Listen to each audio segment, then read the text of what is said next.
Quem tem a Bíblia, abra Isaías capítulo 41, verso de número 10. Hoje o Senhor nos entrega uma mensagem que nós vamos refletir sobre a confiança.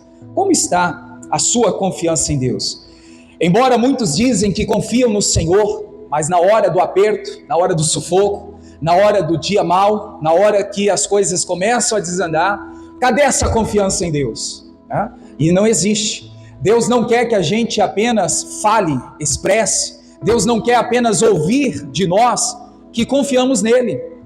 Quantas vezes a gente, no dia a dia, a gente fala, eu confio em Deus. Mas que confiança é essa? Que na hora do aperto, as coisas estão indo de mal a pior, a gente acaba ficando desesperado, a gente acaba agindo de forma errada. E olha, igreja, algo que a gente precisa refletir. O Senhor tem me colocado isso no coração para dizer hoje para a igreja, pela manhã eu falei sobre isso também. Ou a gente foi ensinado errado, ou a nossa mentalidade, ela sempre trabalha, fazendo com que a gente entenda de forma equivocada. No quê? Olha só, tem muitas pessoas que elas têm assim com ela, eu vou fazer tudo certo para dar tudo certo. Mas você já parou que existem momentos na vida que você faz tudo certo e algumas coisas dão tudo errado? E aí é onde muitas pessoas entram em conflito, onde muitas pessoas elas entram em crise, elas acabam então ficando revoltadas. Eu estou fazendo tudo certo e as coisas estão dando tudo errado. Referência bíblica, irmãos, Lucas capítulo 5, não precisa ir nessa leitura, mas você vai ver o Pedro sendo pescador profissional, tendo então conhecimento da pesca, tendo todas as redes, todas as varas, todo equipamento de pescaria, sabendo todos os pontos estratégicos. A Bíblia diz que ele passou a noite toda fazendo tudo certo, mas naquele dia deu tudo errado, não pegou nem um bagre, nem um piau, nem um peixinho pequeno, deu tudo errado.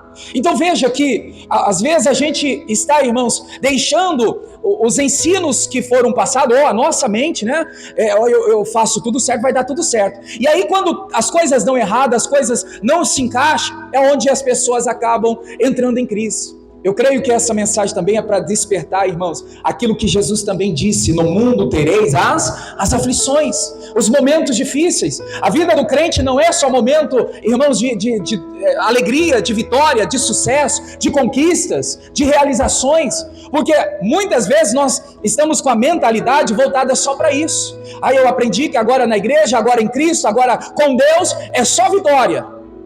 A gente espera isso, mas vai ter momento que a vitória não vai chegar. Vai ter momento, irmãos, que as coisas não vão dar certo. É o que eu dizia alguns domingos atrás, se não me engano 2 domingos atrás. A gente serve a Deus não por aquilo que Ele vai fazer, a gente serve a Deus por aquilo que Ele é na nossa vida. Ele é Senhor. Se Ele fizer, amém, e se Ele não fizer, amém também. Todas as coisas cooperam para o bem daqueles que amam a Deus, amém? Então olha só, vamos ver essa leitura aqui. Abra aí, Isaías 41, 10.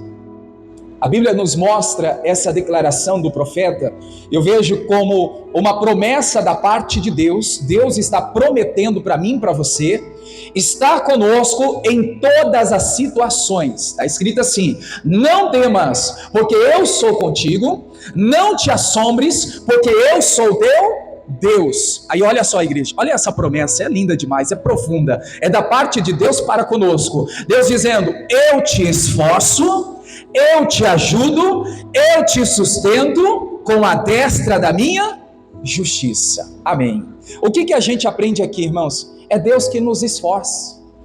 Quando você não tiver força, esse esforço que a Bíblia está falando aqui através do profeta Isaías, é uma promessa. Deus está prometendo: quando você não tiver força para continuar, eu te esforço, eu te ajudo, eu te sustento, eu te dou a condição. Se você vê o que Paulo fala, a Bíblia fala que a nossa capacidade vem de Deus. Aí você vai ver que então o que a gente precisa vem do Senhor, para que a gente então realmente possa estar, irmãos, confiando em Deus. Olha, saber que Deus está sempre conosco, isso nos traz uma confiança, Isso nos faz, irmãos, agir com coragem para enfrentar qualquer situação. Amém? Você pode interagir comigo? Diga para a pessoa que está perto de você, diga assim: saber que Deus está sempre presente na sua vida te traz confiança e te ajuda a enfrentar a qualquer situação.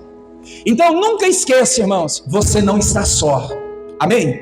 Você pode dizer isso comigo? Eu não estou só. Está na luta? Você não está só. Está sendo perseguido? Você não está só. Alguém está se levantando contra você? Você não está só. E por saber que você não está só, e Deus está presente na sua vida, isso vai gerar em você confiança, isso vai te trazer coragem para enfrentar qualquer situação. Amém, igreja? Então nunca esqueça dessa promessa: eu não estou só.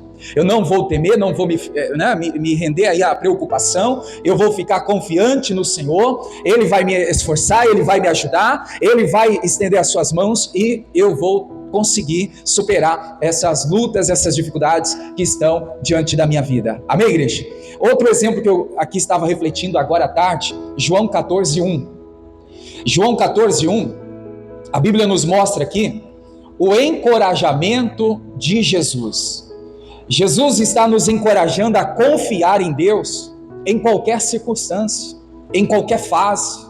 É bem conhecido, tem até um louvor, uma música com essa letra aí: não se turbe o vosso coração, mas crede em Deus, crede também em mim. Veja que Jesus está, irmãos, dizendo: olha, não fica com o coração duvidoso, não fique com o coração aflito, creia em Deus. Jesus está falando: creia em mim também.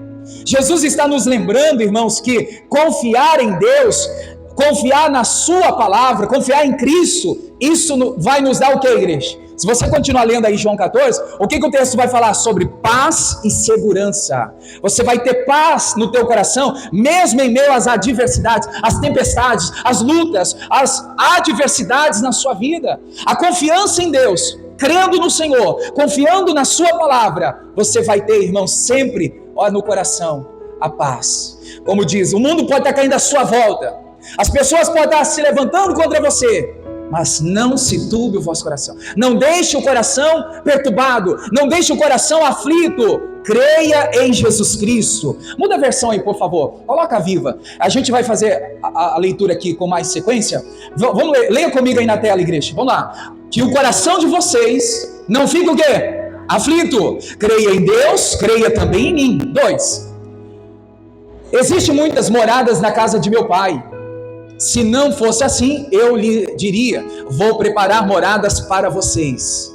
E quando tudo estiver pronto, então virei buscar todos, para que possam sempre estar onde eu estiver. Então nós temos que estar em Deus, nele, na sua palavra, confiando, acreditando que, irmãos, olha, em qualquer circunstância o Senhor vai nos livrar dessa situação adversa. Amém? Atos 16, o verso 25 e 26.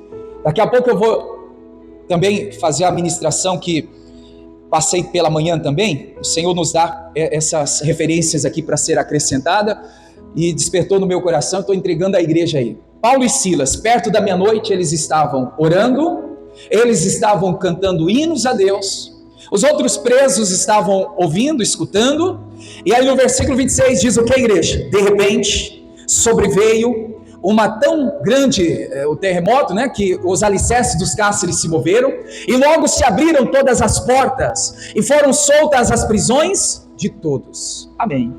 Eu atento muito aí, irmãos, para essa palavra de repente. Olha só, quantas vezes nós estamos aí numa prisão, algo que está nos prendendo, e de repente a gente se livra daquela situação. Mas não é propriamente a gente que faz isso, é o mover de Deus, é a própria, irmãos, ação do Senhor. Mas o que a gente vê aqui, Paulo e Silas, são exemplos de pessoas que, mesmo em uma prisão, eles estavam confiando em Deus. E olha, essa confiança, irmãos, não era um momento que estava indo tudo bem. Se você atentar aqui para a leitura, Paulo e Silas estavam sendo perseguidos, eles foram açoitados, apanharam bastante, foram maltratados, foram lançados na prisão, mas mesmo assim cantavam louvores a Deus, oravam ao Senhor, perto da meia-noite, e de repente, tudo veio abaixo. Então, o que a gente precisa entender aqui, irmãos, que quando a gente está voltado para Deus, de repente, tudo vai mudar também. né? Às vezes a pessoa ela não tem essa esperança no coração. Você tem que crer, acreditar, confiar. Estamos falando aqui de confiança. É essa confiança, irmãos, que Paulo e Silas teve. Vamos orar, vamos louvar a Deus. E de repente, o que a palavra de repente significa? Do nada, sem eles esperar, né? Veio então, irmãos, né, o sobrenatural e fez com que tudo que prendia eles se soltasse. Então quando você está buscando a Deus, quando você está louvando, adorando ao Senhor, de repente, quando você menos esperar, irmãos, todas as prisões vão cair por terra, tudo aquilo que tem te atrapalhado, irmãos, vai ser removido da sua vida. Nós temos que confiar nisso. No passado foi diferente, aconteceu com eles, não acontece agora, acontece. Numa sexta-feira aqui eu mostrei em Malaquias capítulo 6, a Bíblia diz que Deus continua sendo o mesmo. Deus não mudou. O mesmo Deus que fez, irmãos, ali Paulo e Silas se livrarem, se escaparem da prisão, é o mesmo Deus que nós servimos, é o mesmo Deus a qual nós estamos com a fé voltada para a sua palavra, que também, de repente, vai mudar a nossa história. Amém, igreja? Você pode dizer isso para a pessoa que está ao seu lado? Diga assim, de repente, quando você menos esperar, diga assim, tudo vai mudar para a glória de Deus. Felizmente tem gente que não acredita, né? Mas é a palavra de Deus. Sabe por que muitos não acreditam? Porque está faltando a confiança no Senhor. Às vezes a pessoa está olhando, irmãos, para as cadeias, para as prisões, as circunstâncias. Não, isso aí comigo não acontece não. Para de ser incrédulo. Para, irmãos, de duvidar daquilo que Deus pode e vai fazer na sua vida, na sua família, na vida dos seus filhos, lá no seu trabalho. Continue, irmãos, confiando em Deus. De repente, seu filho vai estar livre daquela opressão, daquela ação do diabo. De repente, aquela situação financeira vai mudar. De repente, é do nada. Mas eu preciso confiar em Deus. Eles oravam e cantavam louvores a Deus, mesmo em meio às perseguições. Amém, igreja? Digam graças a Deus.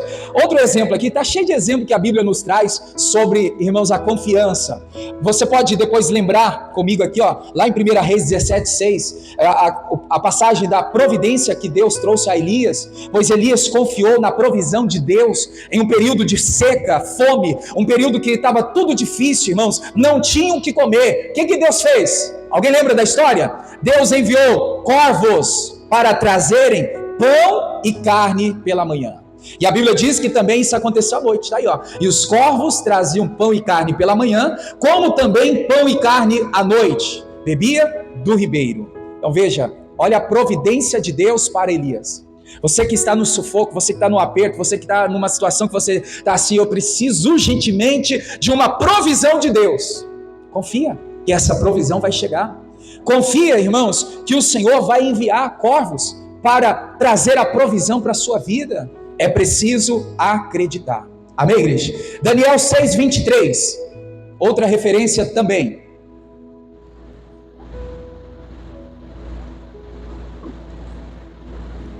Daniel 6:23, então o rei muito se alegrou em si mesmo e mandou tirar a Daniel da cova. Assim foi tirado Daniel da cova e nenhum dano se achou nele, porque crera no seu Deus. Daniel estava confiante.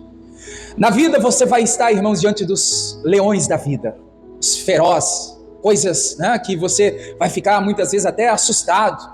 Mas olha, Daniel creu, acreditou no seu Deus. A confiança em Daniel, mesmo em ser lançado na cova do leão, ele, irmãos, permaneceu. Sabe, eu vejo quando eu lembro dessa história da cova, porque algumas pessoas falam assim, mas por que Deus não livrou Daniel da cova? O livramento foi maior, Deus livrou Daniel dos leões. Né? Tem gente que fica assim, mas por que Deus não me livra antes dessa situação? Por que Deus... Para, irmãos, olha só, se aconteceu, é porque alguma lição ali você precisa aprender, despertar, acordar, abrir os olhos. Certamente aquilo trouxe proveito para a fé de Daniel, para a vida de Daniel. Embora Daniel não tenha deixado de confiar em Deus, ele permaneceu. Sabe, irmãos, aquela pessoa que fala assim, enquanto eu estou bem, eu confio em Deus, mas se eu for lançado na cova, ou até lembrando aqui do capítulo 3, né, Sadraque, Mesaque e Abednego, se eu for lançado no fogo ardente, aí eu paro, eu deixo de confiar em Deus. Não, Você vai ver tanto Daniel quanto Sadraque, Mesaque e Abednego, eles permaneceram confiando em Deus, mesmo em um período desafiador. Foi um grande desafio, mas eles assim mesmo permaneceram confiando em Deus. Amém, igreja? Agora eu tenho aqui em Jeremias capítulo 17, uma promessa da parte de Deus para todos nós. E o profeta Jeremias, ele faz essa declaração aqui com propriedade, com autoridade, e nós temos que crer nisso, irmãos. Inclusive eu já até compartilhei na linha de transmissão, nos grupos, esse versículo hoje, logo após o culto da manhã, e quero ler com você também aqui, essa declaração bíblica que a gente encontra aqui no capítulo 17, Jeremias 17, o versos 7 e 8, Jeremias 17, vamos ler juntos? Bendito o varão que confia no Senhor, e cuja a esperança é o Senhor. 8, porque ele será como árvore plantada junto às águas, que se estende as suas raízes para o ribeiro, não receia quando vem o quê? O calor, a seca, mas as suas folhas ficam como? Verdes, e no ano de sequidão não se afadiga, nem deixa de dar frutos. Vamos pegar essa promessa aqui, irmãos?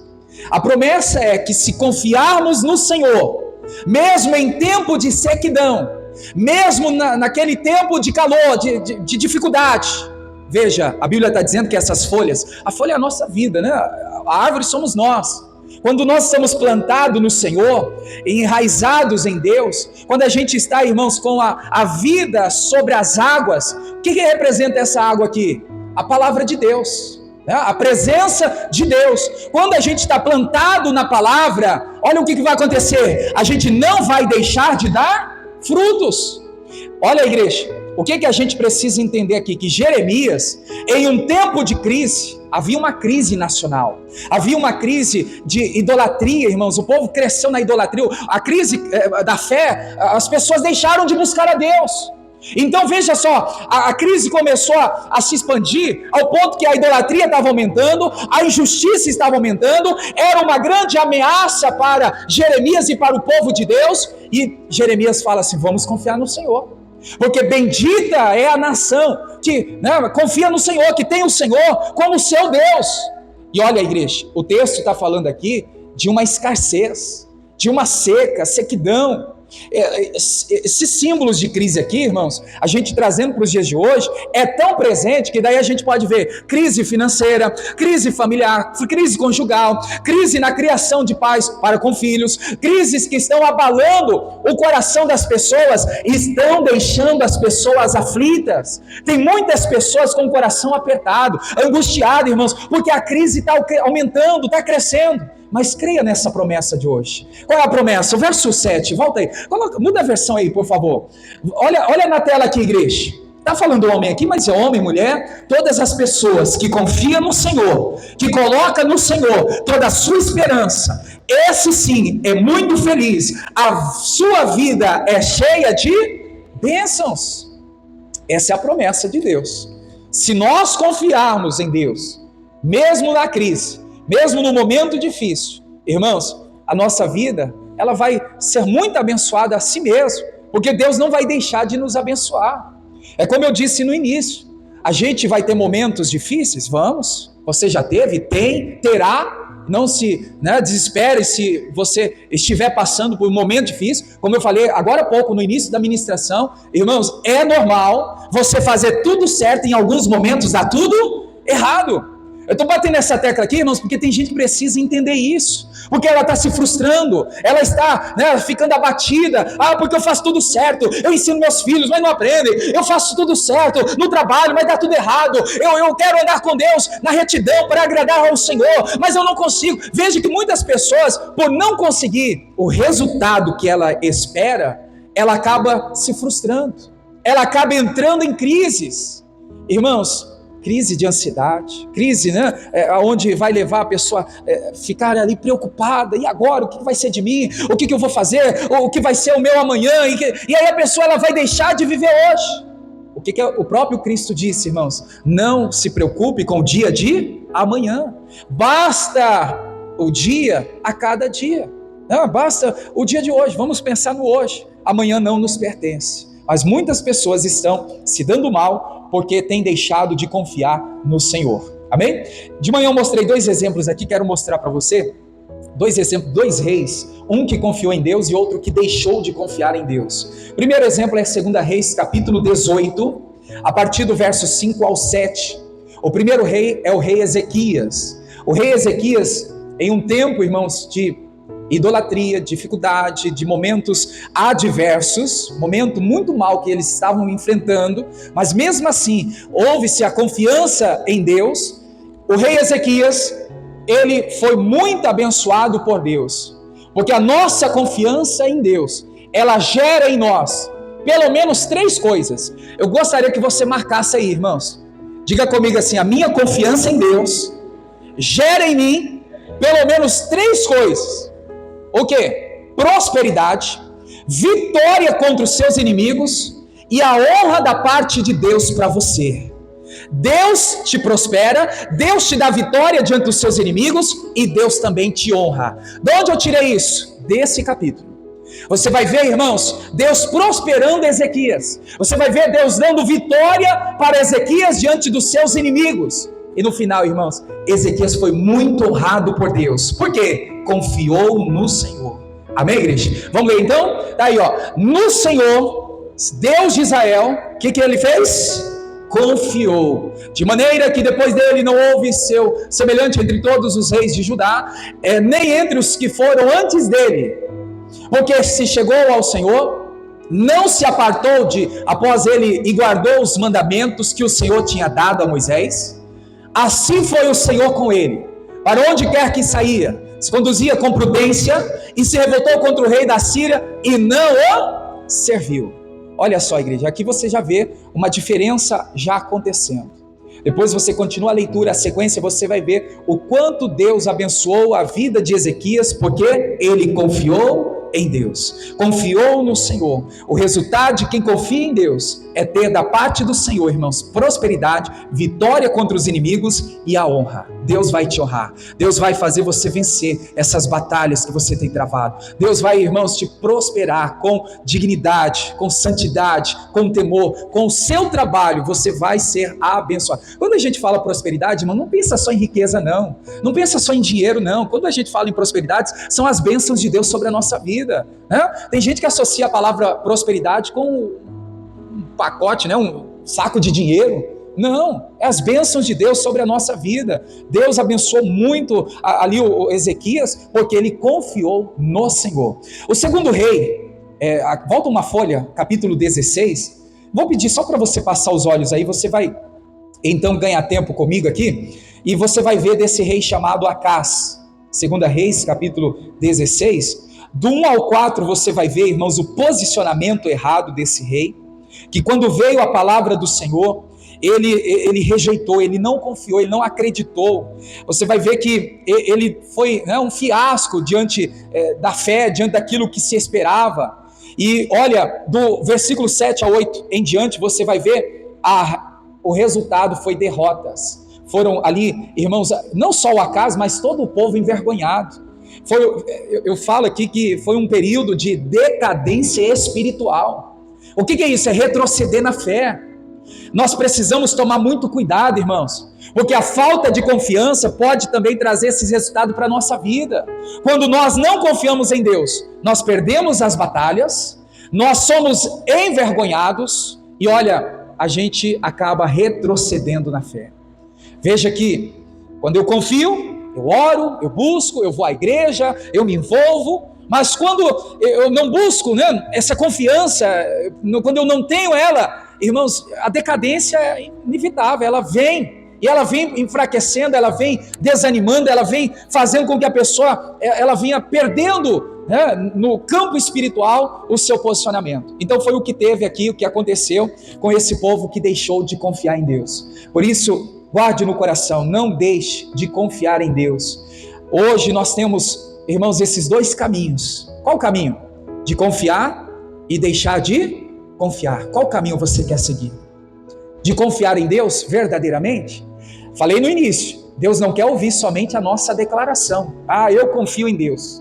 Não é isso que Deus espera de nós. A decisão é nossa. Eu vou verdadeiramente confiar ou eu vou, irmãos, deixar de confiar? Se eu confio, eu vou ter prosperidade, vitória e honra. Se eu não confio em Deus, vou ser derrotado, vou passar vergonha e haverá decadência espiritual. A escolha é sua, o caminho que você vai seguir. Você deve, irmãos, fazer a melhor escolha da sua vida, né? Confiar em Deus. Eu mostrei também de manhã algumas maneiras que facilitam, né, a forma da pessoa exercitar a confiança em Deus. Porque alguém pode estar perguntando assim, mas como confiar em Deus? Existe né, alguma coisa aí para que eu possa confiar em Deus? Tem sim, pela palavra a gente encontra aqui essa resposta. Eu tenho aqui Filipenses capítulo 4, o verso de número 6 e 7, Paulo falando que a oração constante, a oração, irmãos, sem cessar, ela vai fazer com que a sua confiança em Deus, ela aumente.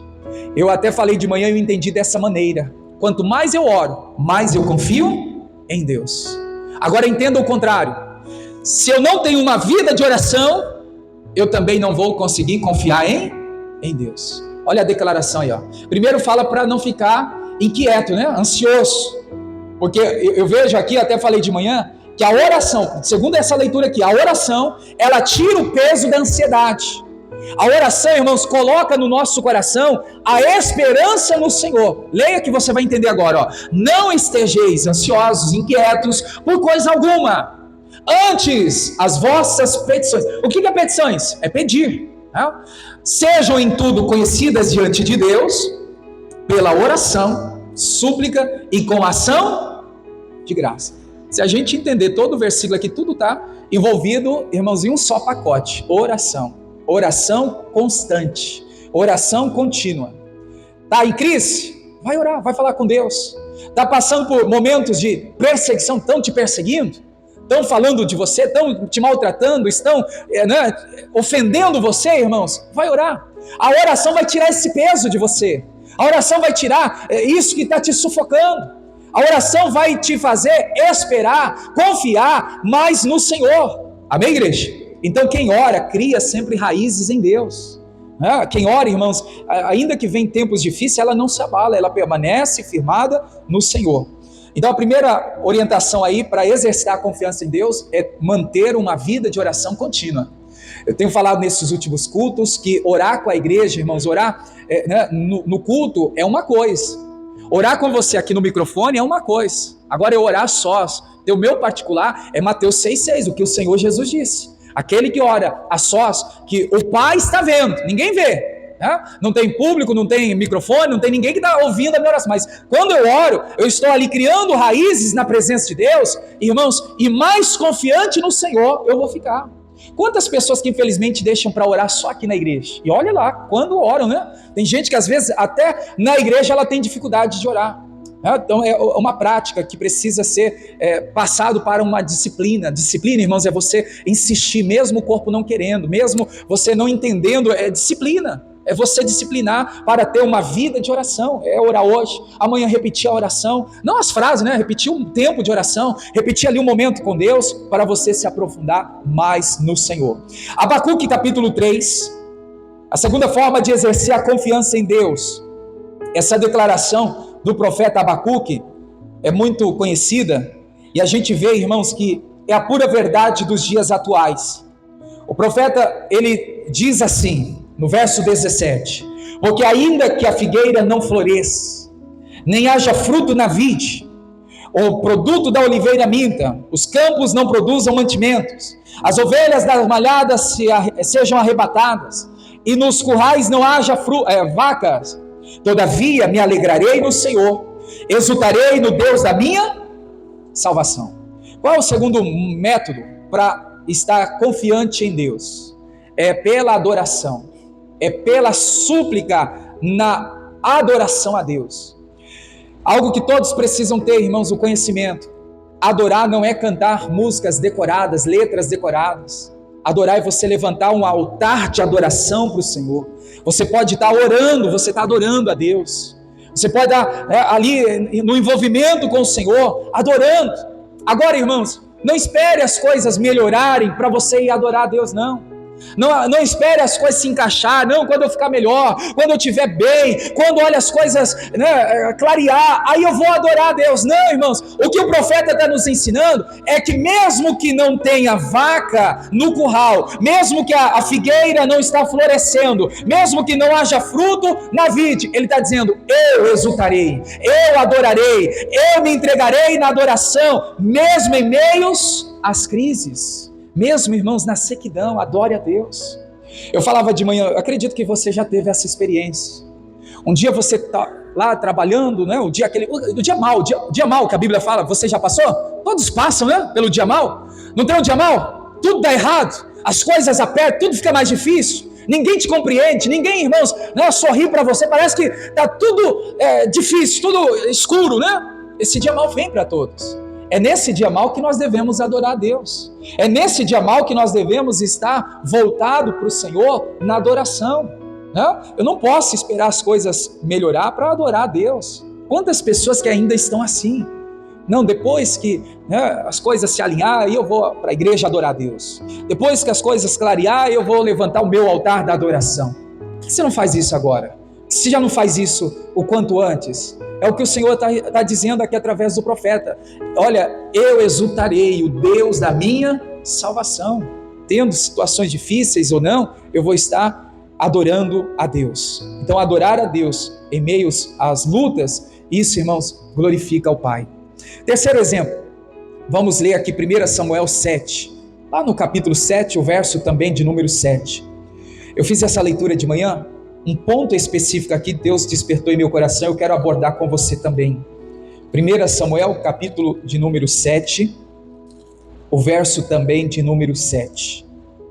Ouvindo, pois, os filisteus que os filhos de Israel estavam congregados em Mispa, subiram os maiorais dos filisteus contra Israel, e ouvindo que os filhos de Israel temeram por causa dos filisteus, pelos que disseram os filhos de Israel a Samuel, não cesse de clamar ao Senhor nosso Deus por nós, para que nos livre das mãos dos filisteus.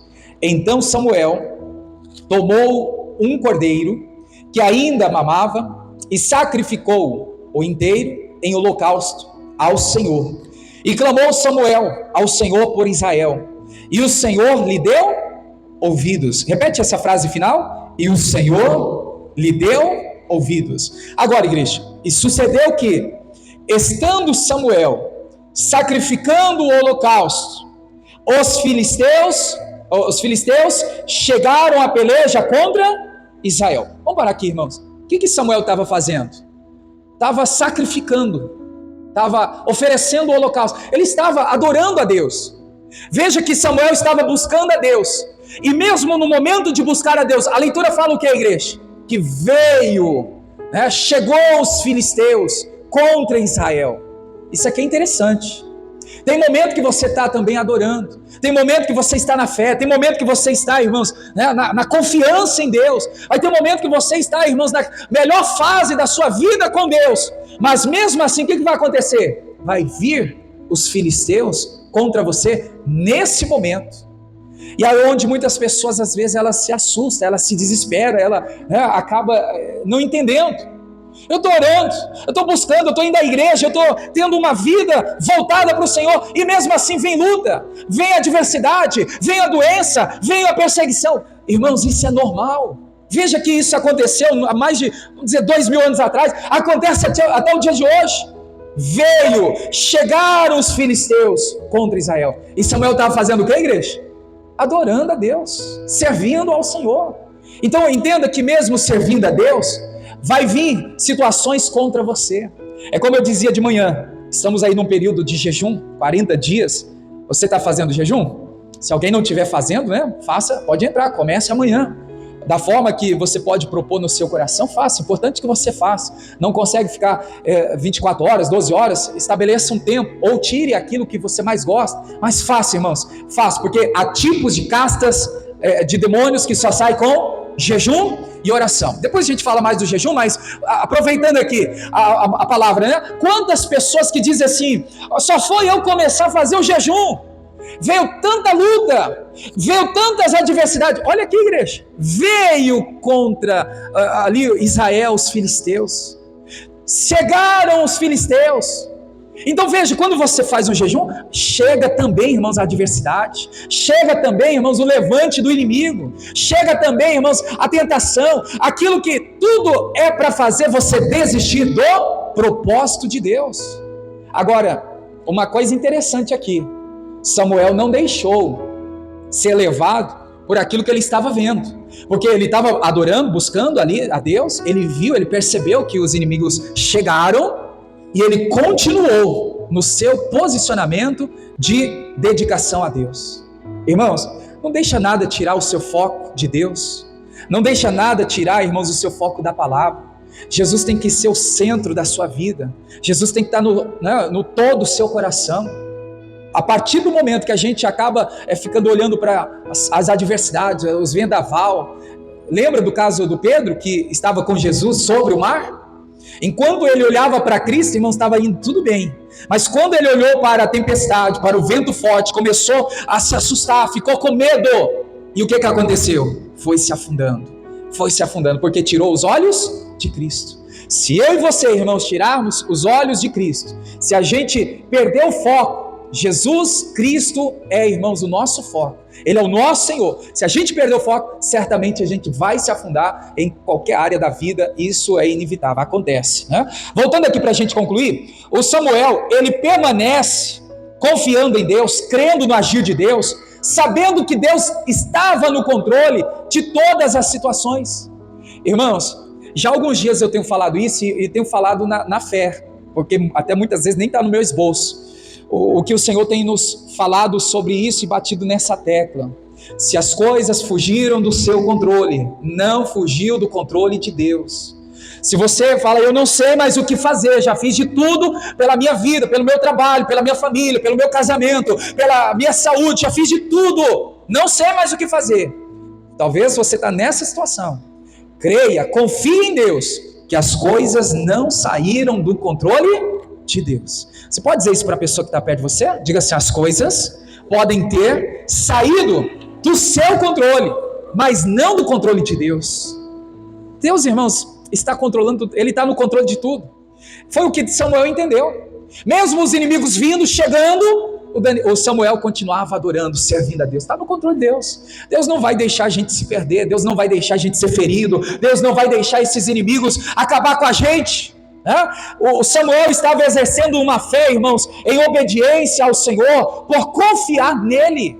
Temos que confiar no Senhor mesmo. A confiança no Senhor, irmãos, vai nos ajudar muito. Você vai vencer os obstáculos, as dificuldades, o Senhor vai te dar, né, a condição, como Isaías prometeu, Ele vai te sustentar, Ele vai dar força, Ele vai te sustentar ao ponto de você dar a volta por cima.